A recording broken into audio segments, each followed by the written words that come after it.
네, 안녕하세요. 9번째 영상이에요.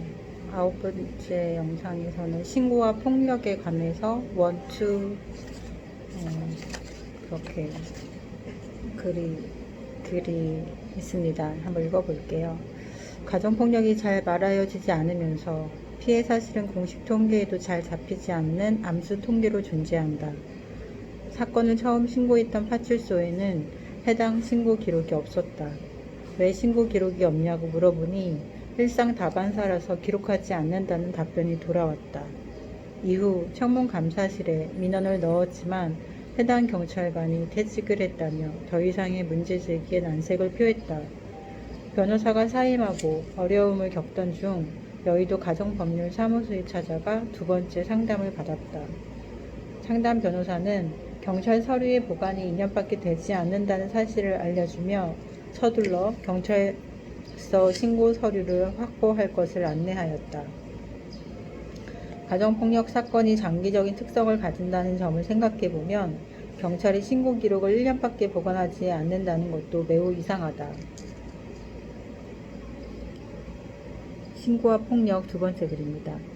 제13회 여성인권영화제 날아오르다에서 폭력 당사자들은 신고 이후 자신이 허용한 폭력의 정도가 무엇이었는지 알게 됐다고 말한다. 신고는 내게서 허용되는 폭력의 수위를 말해준다. 우리나라 가정폭력의 신고율이 1%대이다. 신고 이후 공정한 처벌이 뒤따르고 강력한 사회복지가 뒷받침된다면 신고하지 않을 이유가 없고 가정폭력에서 벗어나지 못할 이유가 없다. 그 사회적 조건을 국가가 구성하지 않는다는 점에서 가정폭력은 국가 책임의 반기이다. 여성의 안전권과 생명권, 아이들의 안전권과 생명권은 심각하게 위협받는다. 국가 책임을 법적으로 강화시켜 강력한 처벌과 강력한 사회보장을 동시에 명시해야 한다.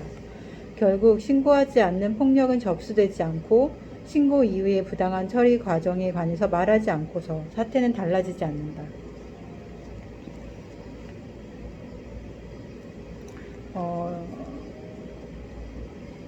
자신이 겪은 폭력을 신고까지 하게 됐을 때는 그 사건이 좀 제대로 잘 처리되기를 바라는 그런 마음으로 되게 어려운 결정을 개인이 결단을 내리고 경찰서에 신고를 한다고 저는 생각하거든요. 저도 살면서 이렇게 폭력을 당한 것도 처음이었고, 그런 폭력을 내가 당했을 때 그냥 가만히 있는 것이 아니라 어쨌든 경찰에 신고해야 된다는 것을 행동으로 옮기기까지 마음의 결정, 그 행동의 결정에 시간이 걸렸고 어려움을 겪었거든요. 근데 지금 계속해서 지속적으로 얘기를 하지만 가정폭력이 우리나라에서 근절되지 않은 이유에는 신고 이후의 그 수사 과정과 결과들이 그 폭력 피해 여성들의 권리를 제대로 보호해주지 못하고 그 사건의 실체를 제대로 규명해주지 못하기 때문에 그 모든 폭력 피해 사건들이 쌓여서 우리 사회가 이렇게 폭력에 대한 무감각한 사회가 되었다라고 저는 생각합니다. 그런데 여기서 되게 모순적인 거는 이제 어쨌든 계속해서 발생되는 아동학대 사건, 이런 학교폭력의 저연령화 이런 것들을 보면서 문제 해결의 방점이 자꾸만 여성에게 향하고 있다라는 거예요. 본래의 문제의 실체가 거기에 있지 않은데 이제 원래의 문제를 해결하지 않고 여성을 자꾸만 가해자로 표징하는 것 자체가 저는 부정의하다고 생각하거든요. 지금 책에서도 썼지만 우리나라 가정폭력 통계율이 통계가 있어야 실체에 더 접근할 수 있는데, 제가 작년 연말에 이제 가정폭력 관련한 토론회에서 들었던 정말 충격적인 얘기는 우리나라 지금 가정폭력에 관한 통계 자체가 어떤 문제를 지금 갖고 있냐면, 경찰서에서 사건이 접수될 때 가해자의 항목을 입력하는 그 컴퓨터 프로그램에서 남편이라고 하는 항목이 없는 거예요. 그냥 넓은 범주의 가족, 친지 이런 식으로 이런 식으로 선택하게 되어 있어서 통계에서 가해자 남편이 자꾸 누락되는 거죠. 이것이 우리 사회가 가정폭력, 전통적으로 남성에 의한 아내폭력의 사건들을 은폐해 왔다라는 증거고, 지금 그게 지금 그렇게 되고 있다라는 것이 너무 심각한 문제인데도 이 사회가 지금 부각시키고 있는 거는 아내의 폭력, 아내가 남편을 폭력하고 있는 사례, 아니면 유독히 여성이 아이를 폭력하는 그런 문제들을 더 뉴스화하고 이슈화 시키고 있다라는 점이고, 제가 이제 사건을 처음 신고했던 게 지역에 있는 용중지구대 파출소였어요. 아이 그 어린이집 통학로였기 때문에 항상 어린이집을 가는 통학로에서 그 파출소를 눈여겨보고 있었는데, 왜냐면 이제 제가 폭력을 당하고 있으니까 신고를 해야 되는데라는 마음이 있잖아요. 근데 뭐 이렇게 112를 그렇게 눌러본 경험도 없고 눌러볼 일도 없었고 너무 떨리는 일이고요. 우리가 112를 찾는다는 것은. 그런데 이 파출소에 처음에 신고했던 기록이 나중에 이제 법정 이혼 과정에서 이제 제가 이제 가정폭력을 당해서 이 결혼 생활을 할 수가 없다라고 이제 그 이혼 청구 소송을 이제 준비를 하는데 이 필요한 서류가 없는 거예요. 그래서 왜 내 신고 기록이 없냐라고 했더니, 너무나 그 경찰관이 너무나 당당하게 이런 일이 너무 일상다반사라서 자기네들은 기록을 안 한다는 거예요. 그 일상다반사라는 그 말이 너무나 저한테는 너무나 충격적으로 다가왔고, 그래서 기록하지 않는 것이 타당하다라고 그렇게 자신있게 말하고 있는 그 파출소 경찰관이 저는 정말 수긍이 너무 안 되는 거예요. 그래서 이제 여러 가지 문제들을 경험하면서 결국에는 용산경찰서에 이제 민원실에 가서 내가 지금 이런 어려움을 겪고 있는데 어떻게 해야 되냐 그렇게 했더니 청문감사실을 가보라고 그렇게 안내를 해서, 청문감사실이라고 하는 그 경찰서 내에 이제 그런 부서가 있구나. 그래서 그 청문감사실에 가서 제가 겪었던 여러 가지 사건 처리 과정의 그 잘못된 부분들을 이제 얘기를 했어요. 그 당시까지도 조사가 제대로 되고 있지 않았고, 그랬기 때문에. 근데 그래서도 제가 이제 썼지만, 청문감사실에다가 여러 가지 민원을 제기를 했지만, 뭐 해당 그때 그 파출소 경찰관은 이제 퇴직을 했다. 그러니까 더 이상 뭐 이렇게 문제 제기를 하지 말아라. 뭐 그런 그런 답변이 돌아온다던가, 아니면은, 최후에는 이제 개인 혼자 와갖고 이렇게 민원을 제기해서는 이 문제가 풀리지가 않으니까 뭐 더 높은 곳을 알아보든지, 뭐 청와대를 가보든지, 여성단체를 데리고 오든지, 아무튼 너 혼자는 안 된다, 이렇게 그 청문감사실의 장이 저에게 직접적으로 이제 얘기를 하더라고요. 그러면서 그 청문감사실에 있는 이제 부하 직원들한테 직접적으로 제 눈앞에서 명령을 내리는 거예요. 이제 이 사람이 오면 일제 응대하지 말아라. 그리고 각자 다 제자리에 돌아가서 자기 일 봐라. 저는 그렇게 그 민원이 눈앞에서 그렇게 부조리하게 처리되는 거를 보면서 그 경찰 조직의 수준과 실태를 저는 정확하게 알게 됐다고 생각하거든요.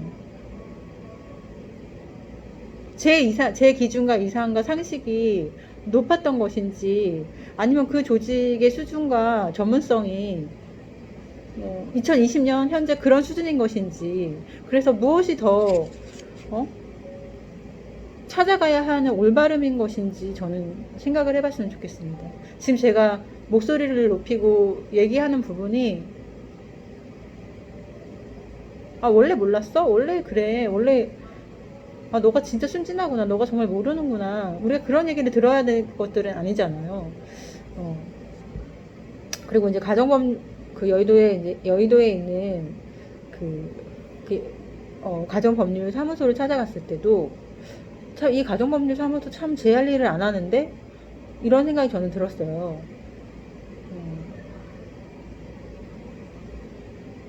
그냥 어떠한 역사성만을 계속해서 유구하게 갖고 있는 것이 별로 이 문제 사태 해결에 도움이 되지 않는다. 그래서 존재하는 기관과 제도들이 형식적으로는 다 있는 것 같지만 내용적으로는 문제 해결에 그 의지를 갖고 있지 않다. 이제 저는 그런 생각을 하게 되었고, 이 경찰서에 신고한 기록들이 1년 혹은 2년 그렇게밖에 보관이 되지 않는다는 사실도 너무 충격적이고, 이 부분도 빠르게 시정이 되어져야 할 문제라고 저는 생각을 합니다.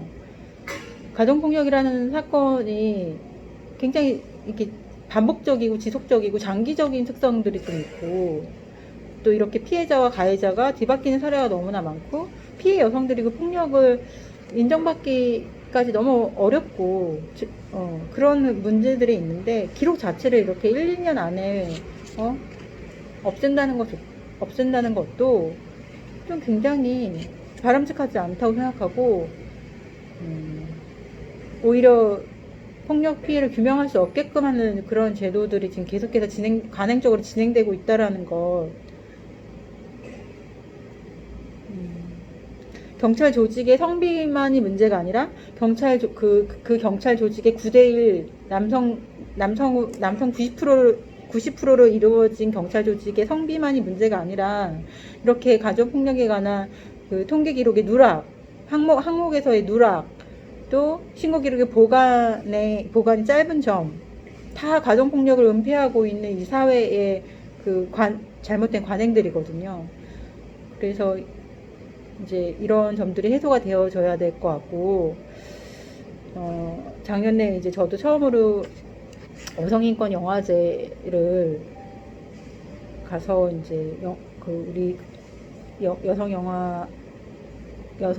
영화들 감독이나 여성 폭력에 관한 주제를 가진 영화들을 많이 보게 됐는데, 신고가 무엇이지? 신고라는 것에 되게 생각을 많이 하게 됐어요. 왜냐면 저는 신고라는 행위가 무언가 나의 사건과 어려움을 해결해 줄 수 있는 이제 주요한 선택 과정이라고 생각했는데, 그 신고가 어쨌든 제가 원하는 안전한 상황으로, 또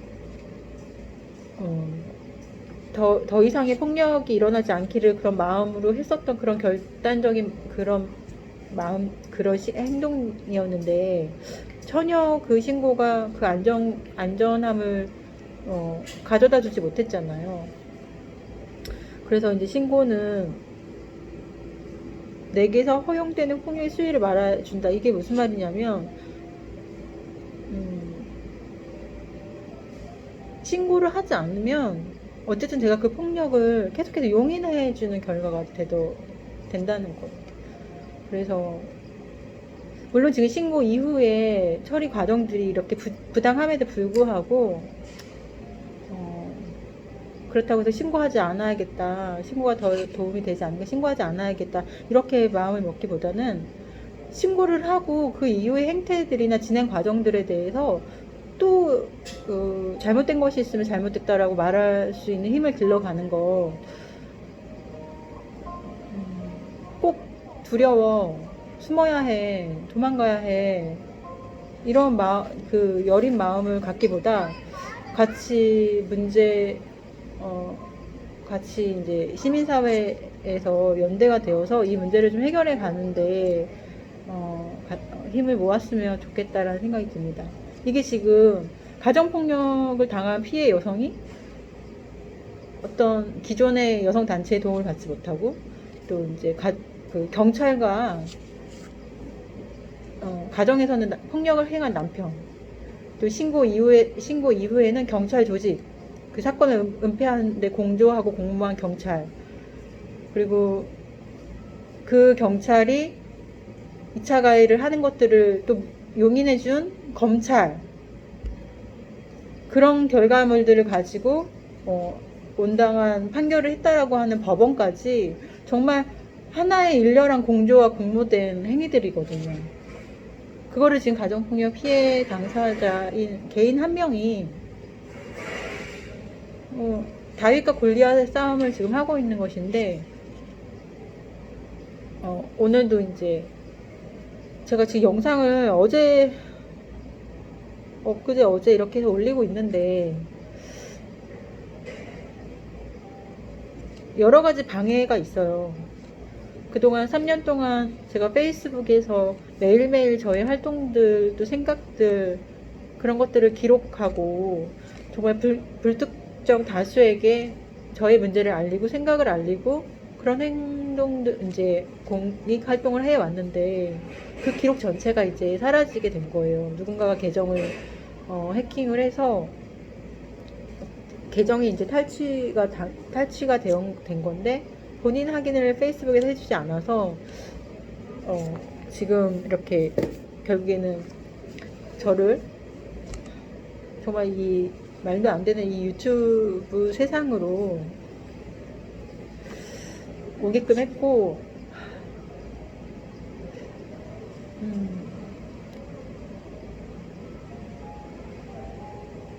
힘은 더 들지만 마음의 결단은 더 서는 상태예요. 말해야겠구나.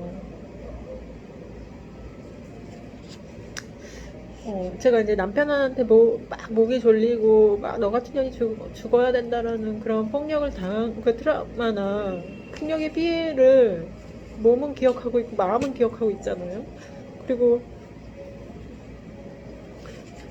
네, 피해를 예방해 보려고 맞대응을 한 건데, 그것이 또 아동학대라고 하는 혐의를 또 받게 되는 것이고, 그러한 정당방위를 소명할 수 있는 지금 방법들을 잃었다는 점에서 어려움을 겪고 있는 것인데,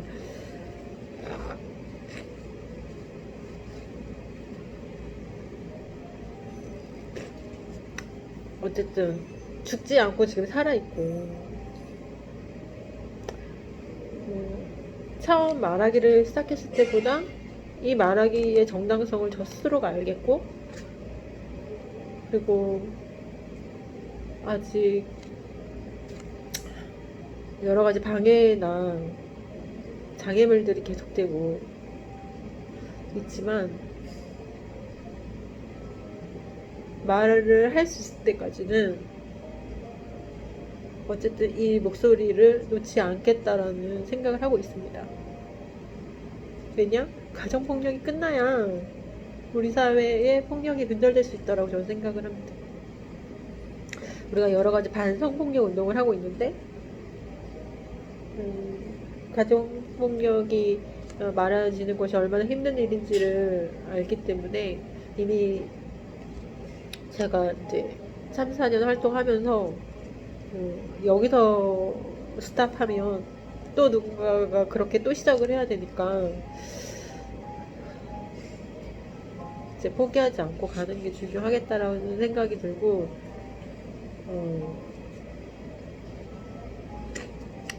여러분들도 이제 지금 만약에 폭력을 경험하고 있거나 지금 그런 폭력 피해 상태에 지금 있다라고 한다면, 신고는 당연히 해야 되는 거고, 이제 신고 이후에 그 지금 서류 자체들이 1, 2년밖에 보관되지 않는다는 사실을 아시고 있다가 반드시 그 신고 기록물들을 민원실에 가서 아니면은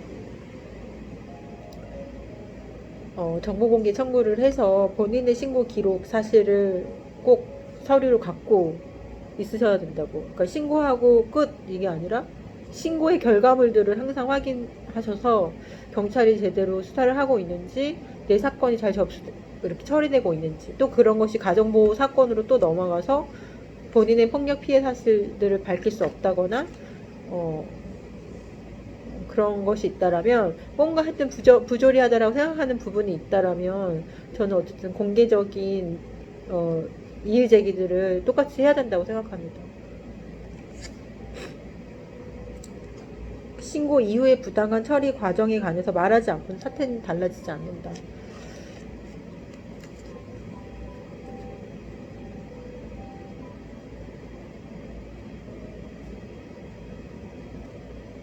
네, 이제 신고와 폭력 부분 클립 영상은 이 정도로 하고 11번 클립을 또 영상을 또 찍어서 올리겠습니다.